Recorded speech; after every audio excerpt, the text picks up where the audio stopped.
Mari, como você está hoje? Horrível essa, né? Nem vou comentar como eu estou hoje, né? Nem vou comentar. Não vamos começar com uma série de trocadilhos com o filme. Time is the thing. Time is the essential piece of interpretation. You cannot start without me. I start the clock. Hoje vamos comentar sobre Tar, o filme com Cate Blanchett, que foi esnobado no Oscar, mas que, como trata de música e traz à tona uma série de discussões sobre alguns temas que permeiam o mundo musical. O filme trata de música clássica, né? Mas vai muito além disso, fala de poder e da forma como as pessoas com algum nível de poder se relacionam.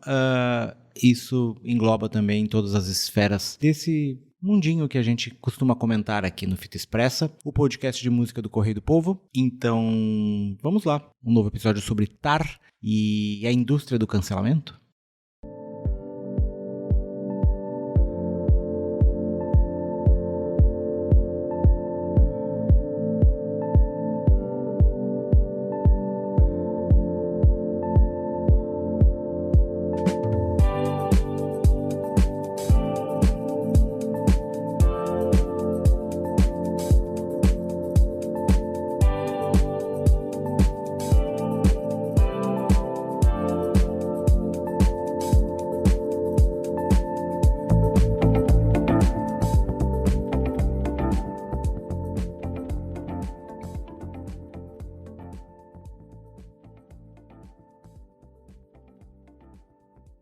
Então, a gente demorou um pouquinho para falar sobre esse filme, que já estreou algumas... Ele demorou para estrear em Porto Alegre, na verdade, e estreou muito depois de todas as capitais, e já demorou para estrear no Brasil, daí demorou para estrear em Porto Alegre.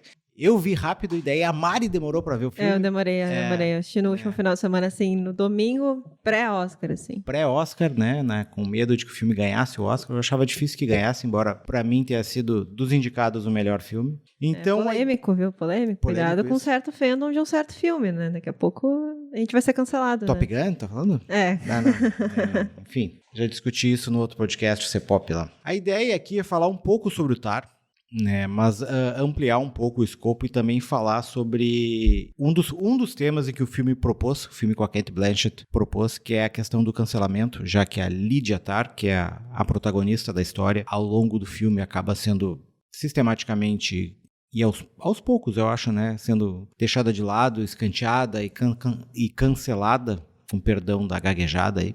Isso é uma prática que a gente começa a ver, especialmente a partir dos anos 90, de uma forma um pouco mais radical. Não que ela não tenha acontecido antes, aconteceu, e a gente vai dar alguns exemplos disso, mas a partir dos anos 90 é uma prática que começa a ser cada vez mais forte. E sem fazer nenhum juízo de valor aqui, quais merecem, quais não merecem, a gente vai só trazer exemplos e daí vocês avaliem. A Mari pode fazer o juízo de valor dela se ela quiser. Tá, vamos ver se eu tenho essa moral aqui, essa responsabilidade. Mas sempre para deixando claro que o filme ele vai além disso, tá? Ele não trata apenas da indústria do cancelamento, foi uma coisa que ele ficou marcado, pelo menos nas críticas que eu li antes de assistir, mas quando tu senta no cinema e começa a ver a história, tu percebe que é um pouco mais, assim. Ele fala, obviamente, disso, traz exemplos, tem umas discussões sobre esse tema, inclusive sobre Bach, mas a história dele não é calcada exclusivamente nisso. De qualquer forma, vou deixar a Mariana Neck, que está aqui com a gente de novo, falar um pouco e dizer, Mari, tu gostou do filme? O que tu achou? Então, eu não li nenhuma crítica antes de assistir o filme e tal, então acho que eu tava pessoalmente criando algumas expectativas sobre o que o filme ia ser, como que ele ia ser. Então, quando eu fui no cinema e assisti o filme, eu acho que foi quebrada todas as expectativas. Então, foi interessante, assim, tipo, assistir um filme que eu não sabia de nada, assim. Sabia, basicamente, que era, assim, de uma maestrina e tal, que tava na frente da Filarmônica de Berlim e tudo mais, mas não sabia que se tratava de cancelamento, assim. Eu confesso que eu achava que seria uma coisa meio Whiplash, assim, lá, um artista querendo chegar no seu ápice e surtando pra chegar nesse ápice, quando chega meio que, é só isso, sabe? Mas realmente não é assim, porque no filme ela já começa no ápice, né? Eu acho que tem um lance muito louco, assim, de estar no ápice, que eu acho que ou tu só consegue subir o teu ápice ou ir pra baixo, assim. É um dos dois. No caso dela, foi isso de, né, descida morro abaixo, assim, tanto ela como profissional, quanto da saúde mental dela, assim, que tem várias nuances que tu nunca sabe se ela tá ficando meio debilitada mentalmente ou tá realmente, assim, surtando de não conseguir. Esse filme fala sobre ego, eu acho, também, né? Fala muito sobre ego e como ela não... Todas as relações que ela tinha era de poder, assim, né? Ela não conseguia se relacionar de um jeito mais humano, assim, né? Mas o lance mais louco desse filme é que tu nunca sabe se ela realmente foi cancelada de fato, no sentido que ela fez coisas pra ser cancelada, ou ela não foi vítima de uma injustiça ou fake news ou algo assim. Então fica o juízo de valor ao espectador, né? E o filme não resolve esse grande dilema, assim, né? Fica no ar, assim. Ele é... Aqui a gente vai dar alguns spoilers. Eu acho que eu já dei, né? Não, a ideia não é muito falar exclusivamente do filme, nem dar fazer uma resenha, um review do filme, né? Isso é C-pop, né? A gente não vai roubar o lugar do C-pop. Até porque o C-pop eu acho que não vai fazer sobre esse filme, né? O Carlos Correia não viu esse filme, então... Poxa, Carlos Correia. Eu dei de Vamos dica. cancelar o Carlos Correia, então. Vamos cancelar o Carlos Correia. Eu dei de dica esse filme no C-pop, mas como a Mari falou, tem a questão do ego, mas eu acho que um dos temas centrais pra mim, e ela fala isso na abertura do filme, logo depois das cenas dos créditos, que o filme começa de uma forma meio estranha, né? Ele tem uma imagem dela num avião, sendo gravada pelo celular por uma pessoa que nunca se mostra quem. Depois tem uma cena longuíssima de créditos, né? Que é uma coisa muito diferente. E aí tem uma entrevista dela, que seria numa frente de uma plateia, que seria uma palestra, alguma coisa assim, só que em forma de entrevista, em que ela fala muito sobre tempo. E sobre o tempo da música, na verdade, e como ela controla o tempo da música por ser uma maestra, né? Ou uma maestrina, e como ela controla os músicos e com o braço, né? Um dos braços em como ela controla o tempo e como ela faz aquilo andar e parar e pausar e tal. E é um pouco como ela funciona na vida depois, né? Ela tem o controle de tudo, ela tem o controle da orquestra, ela tem o controle da vida dela, ela tem o controle... dos relacionamentos, tudo, né? Dos relacionamentos, ela é uma pessoa extremamente controladora, assim. E pra mim o filme é um pouco a forma como ela começa a perder o controle. O controle até de indicar as pessoas pra orquestra, né? Sim. As posições de destaque, quem vai se destacar, quem vai tomar o lugar de quem vai assumir tal posto e tal. E quando ela começa a perder esse controle, né? Esse controle da vida profissional, ela também começa a perder o controle na vida pessoal, assim, e daí começa a ir tudo ladeira abaixo, assim. Tanto é que quando ela sofre um acidente em determinado momento do filme, ela perde o controle justamente do braço em que ela controla o tempo, que é o braço que ela deu o exemplo no começo do filme, assim. E daí coisas acontecem, né, que tu não sabe, como a Mari falou, se acontecem de verdade ou se tá na cabeça dela, tem algumas imagens, alguns sons que ela ouve, e tu não sabe se aqueles sons que ela tá ouvindo, se eles acontecem, ou se é ela imaginando, se é aqueles vultos, aquele cachorro que ela enxerga, se o cachorro existe ou se o cachorro não existe, né? O filme joga muito com essa percepção em que deixa na cabeça do espectador, assim, para tentar interpretar o que está acontecendo, assim. Por isso que é um filme um pouco mais... Ele é contemplativo, assim, ele é um pouco mais difícil, é um pouco diferente dos outros filmes que concorreram ao Oscar.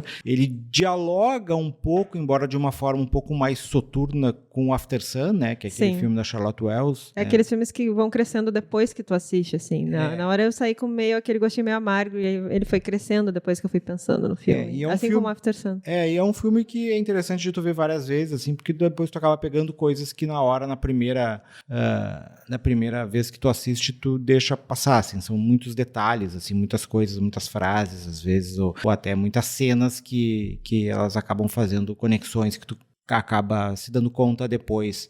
Enfim, é um pouco... Acho que é um pouco essa a história, essa a conexão do personagem, assim. E a gente tem muito disso, pelo menos desses artistas que, como a Mari dizem, que chegam no topo, né? E que tem essa questão de controle e que acabam achando que podem controlar tudo à sua volta, né? E daí fica essa questão meio quase que de um semideus, né? De tu poder tomar qualquer ação porque as consequências quase nunca chegam, ou pelo menos não chegavam até alguns anos atrás, né? Há pouco tempo eu estava discutindo aqui o Quase Famosos, um filme dos anos 2000 que retrata os anos 70, né? E é um filme que já retoma os anos 70 sobre um determinado prisma, mas é um filme que, se fosse feito hoje, ele teria sido feito de forma diferente, assim. Porque muitas das coisas que eram feitas nos anos 70, hoje já não tem lugar, né? E, tipo, se a gente fosse fazer um revisionismo dos anos 70, é que eu converso com muita gente, não sobraria quase ninguém. Assim. Sim, pois é. Pô, apesar do filme ser perfeito, eu amo esse filme, realmente, né? Tem umas coisas ali que... Eu não sei se ele é perfeito, enfim. Eu gosto muito desse filme, mas ele eu acho que hoje ele teria um outro tipo de linguagem, assim. E tem uma série que tá rolando na Amazon, que eu vi só um episódio, eu não gostei dela e não avancei, que é aquela Daisy Jones and the Six, e ela já trata algumas das questões, assim, de forma diferente, assim, pelo menos nesse primeiro episódio que eu assisti, uma das questões dos anos, porque ela também retrata os anos 70, assim. Sim, eu acho que também inverte um pouco, porque nesse caso é uma mulher rockstar, né, no Almost Famous, né, quais famosos, tipo, os homens são os rockstars e as groups são as meninas, né, então Isso. nesse caso se inverte um pouquinho os papéis de gênero, então acho que até por isso, eu não vi a série ainda, vou assistir, tô esperando sair todos os episódios, eu acho, mas enfim, só uma... Porque tem uma das cenas em que ela faz, antes dela ser uma rockstar, ela faz o papel de grupo ali, na verdade, né, tá, que então, ela chega num show e daí se envolve com o vocalista e tem toda a cena que ela é menor, ela tem 15 anos e daí acaba, né, saindo bastante abalada do quarto do vocalista e tal, então tem essa questão emocional que no Quase Famosos não tinha, era tudo meio que festa, entendeu? Sim, todo mundo se divertindo. Menores independente de idade, da idade dos participantes. Sim. Né? Então é uma outra visão, um outro contexto da história, assim. Mas voltando ao Tar, né? Não vamos fugir do tema, vamos trazer de volta pro Tar. Então Tar, né? Então Tar. A Lydia Tar, no caso, também, como a Mari falou, tem essa questão dos relacionamentos, em que quase todos os relacionamentos, pelo menos essa é uma das falas da mulher dela, na verdade, ali, em que ela usa todos os relacionamentos como uma forma de tirar proveito, de uma troca de favores ali, né? Com exceção do relacionamento dela com a filha. Com a filha, né? sim. Então, todos os outros ela meio que faz como como é que eu vou dizer? Como um negócio mesmo, né? Tipo, sim. Tanto da mulher dela, que é uma das principais integrantes e braços direitos dela na orquestra, quanto com a assistente, que ela tem um relacionamento e que ela tá pensando em usar como a segunda, não sei qual é o posto exatamente, mas seria a segunda dela ali na orquestra ali. E também a outra solista, que é a nova integrante lá, que é a que entra na segunda metade do filme, que é uma personagem que ela acaba também se interessando romanticamente, que ela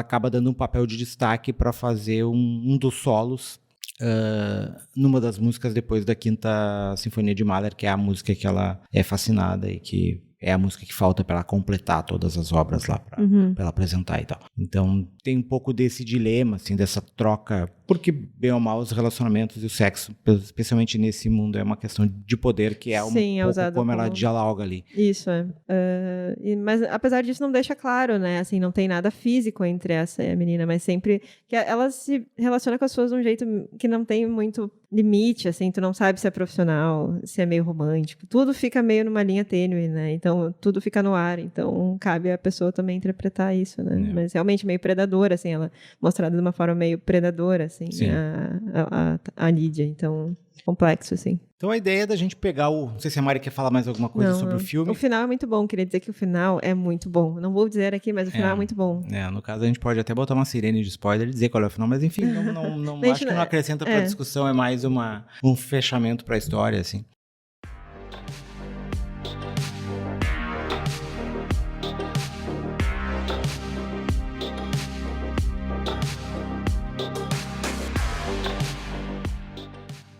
A ideia é a gente pegar um dos ganchos do filme, assim, dos muitos, que é a questão dos cancelamentos, né? Porque a Lydia Tar, a partir do momento em que ela começa a vir à tona, o relacionamento dela com uma das ex-integrantes da orquestra, que acabou saindo da orquestra e acabou sendo meio que jogada no ostracismo por uma pressão da própria Tar, que seria, pelo menos, esse é o discurso da integrante, e acabou perdendo lugar em qualquer outra orquestra, ela não conseguia trabalhar, e daí acabou, no fim, cometendo suicídio. E essa história acaba vindo à tona, e a Lydia Tar gradualmente começa a perder espaço, tanto é que ela sai da orquestra, volta pra casa, enfim, daí chega na cena final que a Mari fala ali. Ela perde o posto de ser uma das principais maestrinas do mundo e acaba voltando a ser uma Hellis mortal. Só mais uma no universo. E a ideia é pegar alguns dos exemplos de pessoas reais do mundo da música que passaram por um processo semelhante e relembrar um desses momentos que aconteceram e alguns que ainda acontecem, né? Porque tem algumas pessoas ainda seguem passando por isso, alguns conseguiram dar a volta por cima e voltar. E quais desses pecados, alguns são pecados mortais, outros nem tanto, né? Sim. Aí depende do julgamento e da questão moral de cada um, né? Sim. Tu quer começar, Mari, com a Pode tua ser, lista ou quer sim. que eu comece com a minha? Acho que eu vou gradativamente diminuindo o tom, assim, dos cancelamentos. Então, começar pesado, assim. O primeiro que eu lembrei, assim, foi o Crystal Castles, né? Uma banda do Canadá que fez sucesso no meio dos anos 2000, ali, um duo, né? Uma dupla de música eletrônica, formada pelo Ethan Keff e Alice Glass. Eles fizeram muito sucesso de crítica, assim, eles tinham, e ainda, de certa forma, tem, assim, um fandom bem grande. E até aí tudo bem, assim, eles eram estranhos, assim, no sentido de não aparecer muito na mídia, não darem muita entrevista, não fazerem clipes, era uma coisa meio personagens, assim. E aí a menina da banda, né, a Alice Glass, sai da banda e, tipo, denuncia o companheiro de banda, né, de sérios abusos, assim, físicos, morais, sexuais, tudo, assim, tipo, ele não deixava ela ficar longe dele, assim, era um negócio bizarro, assim, ela não podia ter celular, não podia ter cartão de crédito, ela não podia, tipo, ir na esquina sem ele, além de todo esse abuso, né, físico, moral, ele batia nela, sexual, tudo mais, e aí foi uma grande treta, assim, porque ficou meio judicial, assim, ele negou tudo e, no fim, sei lá, decidiu não se defender, mas a banda continuou, ele colocou outra repôs essa saída da vocalista principal, a Alice Glass, por outra, que era exatamente como a que saiu, assim, visualmente igual, o que já é estranho. Mesmo com tudo isso, teve alguma pessoa tão descompensada que aceitou. Ok, não vai acontecer comigo, né, de boa. E aí, no fim, eu acho que deve ter acontecido algo parecido, assim, ela saiu da banda também e não falou mais nada. E é isso que, tipo, existe até uma questão financeira, assim, todos os streamings ou qualquer coisa do Crystal Castles vai pro Ethan Cat e não pra Alice Glass. E as pessoas continuam ouvindo o Crystal Castles. Eu sou uma delas, o que é horrível, sabe? Porque tu sabe que tu tá dando dinheiro pra um cara que não deveria, sei lá, estar em liberdade, se for pensar moralmente, assim, sei lá, ele deveria estar preso, talvez, ou algo assim. Então, existe essa coisa, assim, é muito controverso, antagônico, que eles continuam tendo um fandom muito forte, mesmo que eles não estejam em atividade agora. O Ethan Cat sumiu, depois que a menina reposta saiu da banda, ele não fez mais shows, não lançou mais discos e tal, meio que sumiu. Mas, assim, a arte e a obra estão ali para todo sempre. As pessoas vão revisitar de alguma forma, sejam fãs ou não, descobrindo ou descobrindo a banda por essa história bizarra e tudo mais. Então, até tem uma questão meio assim, tipo, quase um dilema ético, assim. Ou tu vai ouvir e dar dinheiro, ou de alguma forma, assim, pra esse cara, ou tu vai só esquecer que a banda existiu, não sei, sabe? Pois é. Isso é uma discussão que também tem no TAR, né? Tem no TAR, que sim. É quando ela fala com um estudante ali, que ela tá dando uma masterclass, eu acho. Isso, ali, em Juilliard, ali, que é aquela escola tradicional de música lá nos Estados Unidos, em que o estudante questiona a questão de tocar Johann Sebastian Bach, né? Porque ele teria tido, sei lá, 20 filhos, assim, né? E era um homem branco, cis hétero. Assim. E daí ela começa, né, a defender, e até isso depois é usado contra ela numa edição de um vídeo que é feito de forma para prejudicar ela, enfim. Sim. Mas o quanto, no caso, o quanto tu consegue separar a obra do artista, né? Isso é super complexo, assim. Da vida pessoal do artista, no caso. Isso é super complexo, mas assim, colocando tipo, uma polêmica, eu tenho a impressão que na música isso é muito mais difícil para as pessoas no geral. Quer dizer, é mais difícil na música e mais fácil pro cinema, assim, porque tem vários diretores que, né, continuam de boa, assim. Tipo o Woody Allen, por exemplo, pessoas... Acho que de boa não, né? Porque os filmes do Woody Allen tiveram... Ele fez filmes depois disso, mas tiveram uma repercussão bem menor do que tinham antigamente. Antes o filme do Woody Allen era um acontecimento, cada filme dele. Ah, tá. Não cheguei a pegar essa época. Era um grande acontecimento, cada filme do Woody Allen. Agora, os filmes do Woody Allen quase passam despercebidos. E é super engraçado que, tipo, os atores fazem o filme, atuam ali, depois pedem desculpa, assim, tipo, aconteceu isso várias vezes com os atores, eu fico, tá... mas isso é uma discussão do TAR, assim, isso é um dilema pra mim, assim, em alguns momentos eu acho que eu consigo separar o artista da obra e às vezes não, assim, o que parece ser algo mais interno, assim, eu não sei, se sente culpado, assim, às vezes eu me sinto culpada de estar revisitando, tipo, sei lá, o Crystal Castles que eu tava fazendo, me preparando pra esse programa, que eu tava ouvindo umas músicas, fiquei, nossa, isso é realmente muito legal, e tá caindo lá centavos pro cara, assim, e a Alice Glass que saiu da banda, ela tem uma carreira solo, só que ninguém ouve, assim. E ela já pediu várias vezes, assim, não escutem Crystal Castles, assim, ou pelo menos não escutem de maneiras legais, né, tipo, de streaming, ou sei lá, YouTube, baixando música, eu nem sei se isso existe mais, assim. Baixando música? É uns for share da vida, assim. Deve ter, né? Enfim, pra não dar dinheiro pro cara, assim, não dar essa visibilidade, enfim. Vou na minha aqui? Vai. Na minha? Bom, primeiro cancelamento é um cancelamento antigo ali, né? que é o Jerry Lee Lewis, que foi cancelado na década de 50 por se envolver com a prima. Uma história famosa, né? Acho que muitas pessoas devem conhecer. Ela foi retratada naquele filme A Fera do Rock, de 1979. Não sei se a Mari viu. Não, muito antigo, Mari. Não vi. Acho que, se eu não me engano, passou até em Sessão da Tarde esse filme. Um filme com a Winona Ryder e o Dennis Quaid, se eu não me engano. Ele era um astro em ascensão, né? Rivalizava com Elvis, inclusive, com grandes sucessos como Great Balls of Fire e o Whole Lotta Going. Como é que é? O Whole Lotta Going On, se eu não me engano. E quando o caso veio à tona, foi numa turnê que ele fez em Londres. Perguntaram pra ele estava viajando com ela, e perguntaram pra ele quem era a pessoa que estava com ele, e ele disse que era a esposa dele. O pessoal foi atrás pra descobrir quem era a esposa, porque era a prima que tinha 13 anos. E aí a carreira dele, tanto lá na Inglaterra, a turnê meio que foi encurtada terrivelmente, e quando ele voltou para os Estados Unidos, a coisa perdeu um espaço considerável, assim. Então, de um segundo Elvis, ele se tornou um cara que tocava em bares menores, assim. Até que a carreira dele teve um novo impulso nos anos 70 como um cantor country, assim, né? Ele começou a vender, até foi para as paradas country, assim, teve um relativo sucesso e tal, e meio que, né, teve um ressurgimento da carreira. Não foi um cara que desapareceu por completo, total e completamente cancelado, assim. Mas sim, pelo que ele poderia ter sido, né, ele realmente teve um baque muito grande depois dessa história. E além dessas histórias, tem outras muitas do Jerry Lee Lewis, porque ele era um cara extremamente problemático, assim, um cara muito instável, para dizer o mínimo, assim, né? Não sabia desse lado. Eu sabia da prima, mas assim, o lance que eu acho que pesou porque é a prima, né? Porque na época, 13 anos, os rockstars de boa, né? Tem vários casos aí que o pessoal finge que não aconteceu, porque era comum na época. Oficialmente, né? Não, né? Porque tem os grupos, né? Que diziam que os rockstars todos tinham envolvimentos com grupos nos anos 70, inclusive com 12, 13 anos, mas tipo, eram coisas dos bastidores, não era nada, né, em que tu apresentava, né? Socialmente, tipo, essa aqui é minha esposa, ela tem 13 anos. O próprio Elvis, quando conheceu a Priscila, ela era menor, mas ele esperou ela chegar à maioridade para poder apresentar para o grande público, né?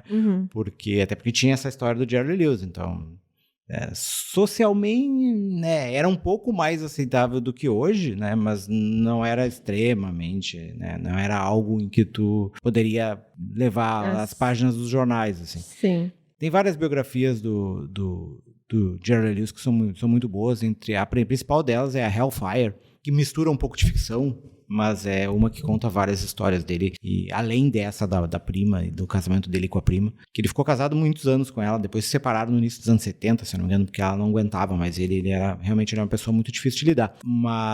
E depois teve até um caso em que a esposa dele dos anos 80, se eu não me engano, morreu. E tinha suspeitas de que ele pudesse estar envolvido e tal. Nossa. Tem umas coisas meio punks, assim. Mas, enfim, esse foi o meu primeiro cancelado do programa, o Jerry Lee Lewis. Daqui pra baixo só, né? A coisa só piora, ou não, né? Vamos ver. Sim. Então, meu próximo da lista é o nosso cancelado de estimação, né? O Morrissey, né? Todo mundo já tá cansado, né? Dessa babaquice que ele fala o tempo todo, né? Só fala de... Ele é machista, assim, xenofóbico, racista e flerta muito com a direita extrema, né? E é muito louco, assim, parece que é um surto, assim, a pessoa surta e não sei, não sei se isso é comum com pessoas que estiveram no topo em algum momento, né? O Morrissey com os Smiths nos anos 80, ele ainda é muito cultuado, ele ainda tem muitos fãs, né? Mas eu sinto que, tipo assim, parece uma caricatura do Morrissey que a gente lembra dele no Smiths, assim. Super acho decadente, assim, tipo... Como chega nesse ponto, assim, sabe? É bizarro, assim. Quem foi que pediu pra não usar a música? Foi a Miley? Gravou uma música com ele e pediu pra não... Sim. Foi, né? Pra não ser divulgada, né? Gravou na pandemia, se eu não me engano. E daí, depois dessas últimas polêmicas, ela pediu pra não usar a música. Assim, tipo, tem vários episódios, assim, do Morrissey sendo problemático, não sei, né? Ele tava defendendo o Kevin Spacey, que é um cara que foi cancelado, né? Por acusações de abuso moral, sexual e tal, né? E, tipo assim, de boa. Já falou várias coisas racistas, já criticou, assim... os imigrantes, né, que a Inglaterra, né, tem bastante imigrantes e tal. Tem uma lista gigante, assim, de coisas que ele fala, assim, e é um cara que eu não sei se ele é completamente cancelado, assim, eu consigo perceber que as pessoas, eu sou uma delas, consegue separar bem, tipo, eu ainda escuto Smiths, gosto da carreira solo do Morrissey, Mas assim, né? É aquela coisa que a gente escuta na surdina, né? Tipo assim, tu não vai usar uma camiseta do Morrissey e tal, assim, né? Fazer um fã-clube pro Morrissey. Mas que ele é importante pra música e foi, e ainda de certa forma é um ícone, é fato, assim. Isso não tem como tirar dele, né? Não. Então... Mas ele continua aí, né? Não, acho que ele não foi tão cancelado como o Jerry Lee Lewis foi na época, quando ele estava vivo, né? O Jerry Lewis perdeu dinheiro, inclusive, com isso, né? O Morrison, não sei se é o caso. E o Johnny Marr tava sempre certo, né? Tava mente de titânio em largar a banda, eles se odeiam, né? Eles não coexistem, assim, no mesmo espaço sideral, assim. E as pessoas até, tipo, criaram um apreço maior pelo Johnny Marr, porque o Morrissey é, tipo, meio Noel e Liam, assim, né? Escolha o seu menos pior.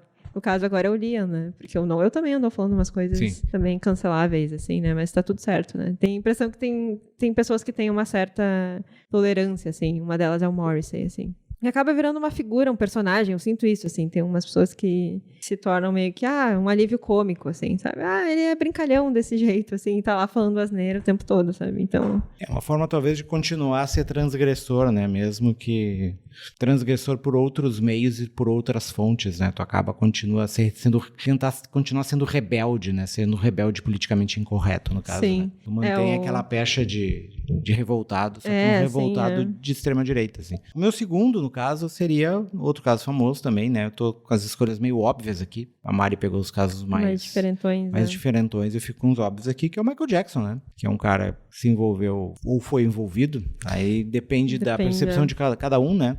Nos casos de pedofilia, né? As denúncias de pedofilia. Teve essas denúncias ainda quando ele era vivo. Ele conseguiu sair delas e ainda conseguiu fazer shows, manteve a relativa, relativo sucesso, né? Conseguiu continuar com a mesma aura de mega star, assim, embora tivesse aquele perfil meio estranho, assim, dava umas entrevistas meio... ele era uma persona meio excêntrica, assim, né? Assim, pra dizer o mínimo, assim. Só que depois que ele morreu, daí em 2019, saiu aquele documentário Living Neverland, que eu confesso que eu não assisti, não consegui assistir ainda. Não tem, ele é da HBO, mas ele não está na HBO Max, pelo menos a última vez que eu procurei, não sei se entrou. E daí esse documentário meio que detonou tudo, né? Aí jogou um monte de sujeira no ventilador e a partir dali meio que abalou as estruturas da imagem do Michael Jackson. A coisa voltou à tona, né? Tipo, meio que aquele período de luto da morte dele passou. Respeite os mortos, assim. O respeito passou e, de novo, o Michael Jackson foi jogado no meio das denúncias e, a partir dali, a carreira dele ficou meio que manchada por isso, né? Sim, eu tenho a impressão que, como é um caso muito sério, né, de se tratar de pedofilia, as pessoas também são mais naturalmente rígidas com isso, assim, porque é algo bizarro. Eu sei que ele tinha, tipo, um parque de diversões na casa, assim, né? Mas eu nunca sei, não soube se isso foi, tipo, de fato confirmado, assim, não sei se chegaram a falar com algumas vítimas, assim. Sim, tem na verdade, o documentário é isso. Sobre isso. Na verdade, agora não são crianças, mas eram duas pessoas que eram crianças na época que denunciam os casos de abuso, né? Só que são denúncias, né? A família, na época o Michael Jackson sempre negou, no caso agora a família continua negando, sim, né? obviamente, os advogados né? também continuam negando. Então ficam as declarações, né, das vítimas de um lado e das famílias da família, né? Nas primeiras denúncias teve acordo, se eu não me engano, financeiro, mas a imagem dele continua abalada e toda vez que tu fala do Michael Jackson, acaba sempre vem esse assunto à tona, então tu não consegue dissociar o artista das denúncias. Assim. De fato. Meio que se misturou na imagem dele, coisa que outros artistas da época não têm. No caso, por exemplo, o Prince, a Madonna, são artistas que conseguiram. Tu pode reclamar da Madonna e do Prince de várias coisas, né? Pra citar dois contemporâneos um que tá vivo, no caso da Madonna, né? E outro que morreu já, é o Prince. Mas dois artistas que surfaram no sucesso dos anos 80, tiveram um sucesso menor que o do Michael Jackson. O Michael Jackson foi maior do que os dois, né? Sim, fato. Sim. Mas surgiram na mesma época, disputaram as mesmas topo das paradas ali, mas que não tem a mesma... Quando encerrarem as suas carreiras, no caso o Prince já encerrou forçadamente, a Madonna aí tá fazendo as últimas turnês aí no caso, né, imagina. Espero que não, né? Imagina, né? Mas tem uma aposentadoria provavelmente pela frente aí. Não vão a não ser que surja alguma coisa aí que a gente não saiba, mas não vão enfrentar essa essa pecha aí na biografia. Essa coisa, essa mancha, assim, né? Enfim, né? Vai saber. Meu próximo agora é um cancelamento que acontece toda semana, que é do Matt Healy, né? O vocalista do 975, assim. Ele leva essa coisa do personagem também, essa persona excêntrica. A sensação que eu tenho é que também ele quer sempre chocar as pessoas. Não de um jeito Morrissey, que eu acho que o Morrissey não tem mais filtro. O Matt Healy tenta fazer isso de um jeito descolado, que é meio bizarro, assim. Eu acho que na semana retrasada ou passada ele fez uma saudação nazista, assim, no show. E tudo bem, assim, né? Já falou várias coisas racistas. Eu gosto muito de 975. Tudo bem nada, né? Tudo bem pra ele, né? tudo bem para as pessoas que não, ele só tava brincando, era só uma referência. Numa parte que ele fala do Kanye West, numa música que ele fala do Kanye West e tal. Então, assim, né, meio brothers, assim, dessas ideias tortas e criminosas, assim. Então, ele usa isso como uma estética, assim. Tem gente até que acha que ele já falou várias vezes que é dependente químico e tal, e tem gente que acha que ele usa isso como um acessório, assim. O que eu não duvido. Nessa altura do campeonato, eu não duvido que ele possa ter exagerado ou simplesmente mentido sobre ter uma dependência química de drogas e tal, assim, e tudo certo. Então, assim, rola toda vez, assim, ele já foi...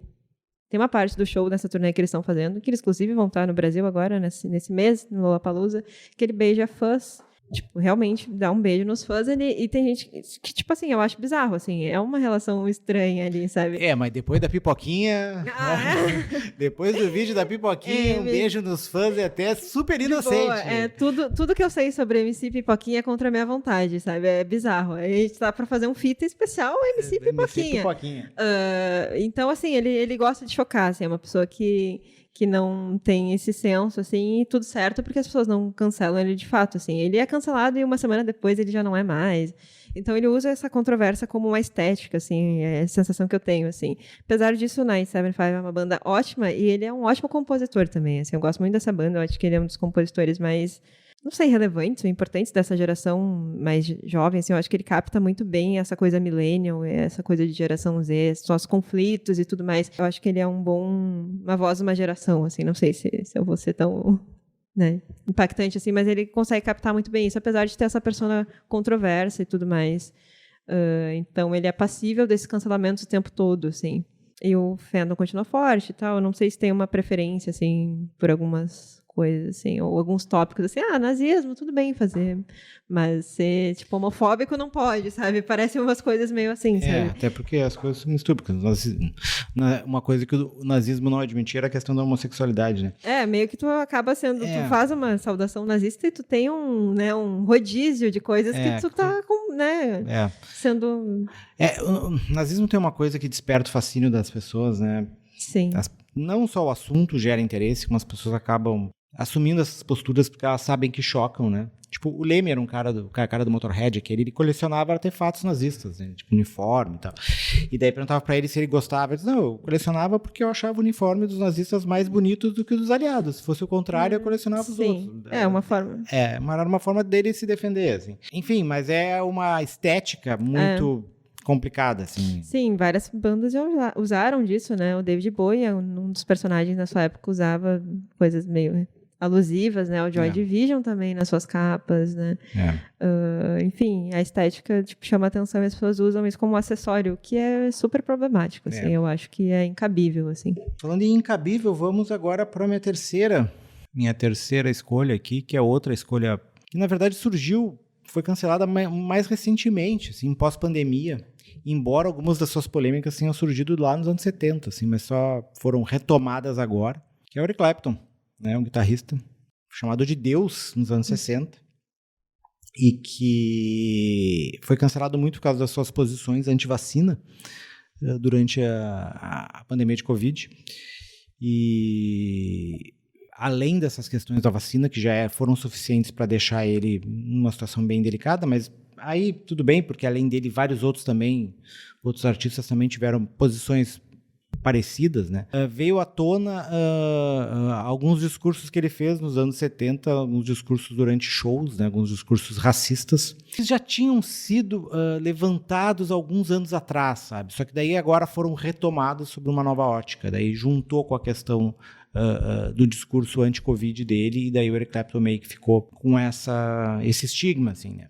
Ele meio que não se posicionou muito sobre, né? Pelo menos eu não vi nenhuma entrevista dele sobre o assunto. Tentando se defender. Eu não... O Eric Clapton ele já tinha meio que, antes mesmo da pandemia, ele já tinha dito que não ia fazer grandes turnês, porque ele já não tinha mais fôlego para isso. Então ele já tinha se recolhido um pouco, né? Os discos solo dele são discos que não tem muita repercussão, ele é um cara... O último lampejo de sucesso, acho que deve ter sido nos anos 90, né? Ele lança sistematicamente discos, assim, mas os discos dele que funcionam melhor são aqueles discos que ele faz releituras de blues, né? Os discos que ele lança com composições próprias nunca vingam muito, são discos muito, muito irregulares, eram discos muito irregulares, assim. Mas ele era um cara importante, né?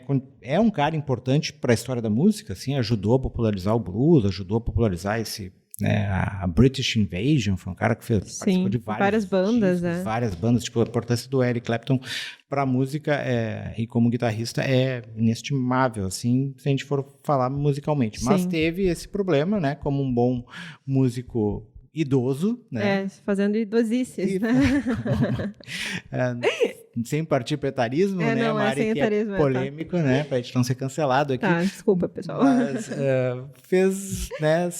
pessoas meio ranzinza com a questão da pandemia, que foi uma coisa que eu até entendo por parte dos artistas, porque, especialmente artistas do nível do Eric Clapton, e outro que também caiu muito, e que também foi um pouco cancelado, embora menos do que ele, que é o Van Morrison, que é um cara que também assumiu esse discurso, não anti-vacina, não tanto anti-vacina, mas mais anti-lockdown, assim. Porque eles eram artistas que eles não têm um tamanho, né, do U2, do Bruce Springsteen, dos Rolling Stones, né? Então são caras que, como eles já haviam perdido com a questão, primeiro da pirateria, agora do streaming, as receitas de venda de discos, né? E se sustentavam basicamente com a questão dos shows. No momento que tu tira os shows, foi o que aconteceu na pandemia, esses caras meio que, né, e agora, né? Sim, mas o Eric Clapton já tem dinheiro suficiente. Talvez o Eric Clapton tenha, mas toda a galera que depende dele, não, né? Os músicos de apoio, né? Os roadies, toda aquela entourage ali que faz o show acontecer. As produtoras também. Todo o circo que envolve uma montagem, né? Não. Talvez o Van Morrison tenha dinheiro, mas não tenha dinheiro para deixar para terceira geração dele, ou para ele se sustentar por 10 anos, né? Não sei aí como é que é a situação financeira de cada um deles, né? O Leonard Cohen, por exemplo, quebrou, né? Teve que voltar a fazer show porque estava quebrado. Cada um tem seu sistema financeiro próprio aí para lidar. E tu ficar 2 anos parado, né, sem ganhar, sem entrar nada, sem pingar nada, fica complicado. Então eu entendo, embora, né, com várias ressalvas, porque a questão da pandemia era uma questão que envolvia a saúde pessoal da humanidade. Sim. Né? Uou, incrível, né? Mas vamos lançar música anti-vacina, que nem o Eric, tudo bem, né? O pessoal tá morrendo, vamos lançar uma música anti-vacina. Mas, enfim, de qualquer forma, isso foi suficiente para botar o Eric Clapton no paredão do cancelamento e para jogar uma luz sobre o Van Morrison também, embora ele não tenha sido tão cancelado assim, porque a questão política ela sempre tem 2 lados, então a não ser quando tu é o Lobão, né, que daí tu primeiro é cancelado por um lado, pela esquerda, quando tu assume posturas mais voltadas para a direita, e depois quando tu sai do lado da direita, tu também é cancelado pela galera da direita que tinha te abraçado. Assim, né? Então tu fica ali, né, desagradando todo mundo, assim, fica meio complicado de trafegar, assim, quando tu assume posturas políticas bem delimitadas, assim, tipo um cara como o Tom Morello, assim, tu não necessariamente vai ser cancelado por todo mundo, mas tu começa a mudar de posição muito seguido, daí tu vai ser cancelado por uma parcela grande dos 2 públicos, né? Sim. Porque as pessoas, se moralmente, muitas vezes as pessoas conseguem separar o que eu consigo separar a vida privada do artista da obra dele, politicamente as pessoas têm mais dificuldade, me parece. Acho que sim, sim, tem a impressão que sim, porque... Especialmente hoje, com essa questão polarizada, as pessoas que têm um viés mais de direita não conseguem escutar muitos artistas de esquerda e vice-versa. Sim. Então, só para dizer o meu último aqui cancelado, só para dar uma menção a discussões que provavelmente só existem no Twitter, né? Que lá é um mundo à parte, né? O pessoal foi cancelada por interesses românticos, assim, por relacionar romanticamente com uma pessoa que, sei lá, o Twitter decidiu que não é legal, que é o caso da Grimes com o Elon Musk, assim, né? Lógico que tem várias críticas ao Elon Musk e tal, assim, né? Mas ela sempre foi alguém que, sei lá, falava coisas mais controversas, mas não, tipo, ofensivas, assim. Ela nunca foi uma pessoa de falar coisas ofensivas, mas controversas no sentido de futuro da música, de como ela fazia música. Ela já falou que, tipo, eu acho que os shows vão acabar antes da pandemia, que não ia existir mais show. Ela falou isso antes da pandemia, que, sei lá, isso ia ser substituído por inteligência artificial, hologramas e tal. Tipo, ela é uma pessoa que é bem contra shows ao vivo, por questões dela, assim, porque eu acho que ela não consegue reproduzir todos os sons que ela faz no estúdio ao vivo e tudo mais, questões. Mas aí quando ela, tipo, assumiu, de certa forma, um namoro com Elon Musk, pronto, ela foi cancelada, assim, no Twitter, assim, basicamente, assim. E eu acho que ela provocou bastante mais ainda, porque eu acho que ela gosta dessa controvérsia, assim, tem umas fotos totalmente forjadas por paparazzi que ela estava lendo o livro do Karl Marx, Capital. O Capital, quando ela estava com o Elon Musk. A gente sabe que o Elon Musk é um cara mais liberal e capitalista e tal, enfim, daí ela fez umas fotos andando na rua, lendo o Capital do Karl De mão Marx, dada assim. com o Elon Musk, não? Não, mas aí foi... A tipo, bordo de um Tesla. e ela chegou numa premiação com Tesla, que é tipo um caminhão, eu não sei, tipo um carro esquisito da Tesla. Então, só para chocar, assim, mas são discussões que existem só no Twitter, assim. Até uma coisa que a gente estava falando aqui em off, é difícil achar mulheres que são canceladas permanentemente. O único exemplo que eu pensei foi na Grimes e talvez a Mitski, porque fez um show em Jerusalém. A Carol Conká segue cancelada? Pois é, eu acho que sim, né? Mas depois do Big Brother? Mas eu acho que ninguém lembra daquele Big Brother, mas eu só sinto saudade, assim. Ninguém lembra As pessoas lembram do Big Brother depois que o Big Brother acaba? Lembra do Big Brother 18, do Big Brother 17? Pior que eu acho que o 20 e o 21 são marcantes, assim. Eu não sei. Que o 21 foi da Carol e o 20 foi da Manu Gavassi. Só eu que ignoro. Que não foi cancelada, né? Acho que é engraçado, né? O Big Brother pra Manu Gavassi, eu acho que foi uma reviravolta na carreira pro bem, e pra Carol Conká foi o cancelamento. Ela até tentou, né? Lançou umas músicas lançou um documentário e tal, mas assim... Não funcionou. Não funcionou, mas eu acho que ela também nunca teve num nível tão alto, assim. Ninguém era lembrada, né? Agora é lembrada por algo ruim, né?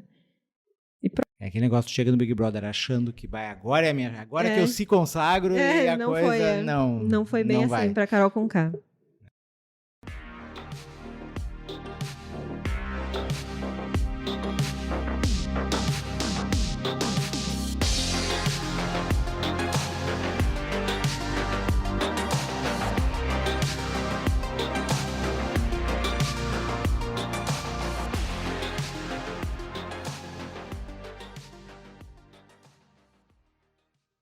Então é isso. Vamos parar de falar, porque daqui a pouco quem vai ser cancelado vai ser a gente, né? Ainda mais em temas polêmicos, assim. Essa foi a ideia do Fita Expressa de hoje, de falar um pouco do TAR e também falar de cancelamentos e artistas cancelados. A gente volta semana que vem, já para falar de novos álbuns que foram lançados, ou ainda vai ter um programa antes disso, Mari? Será?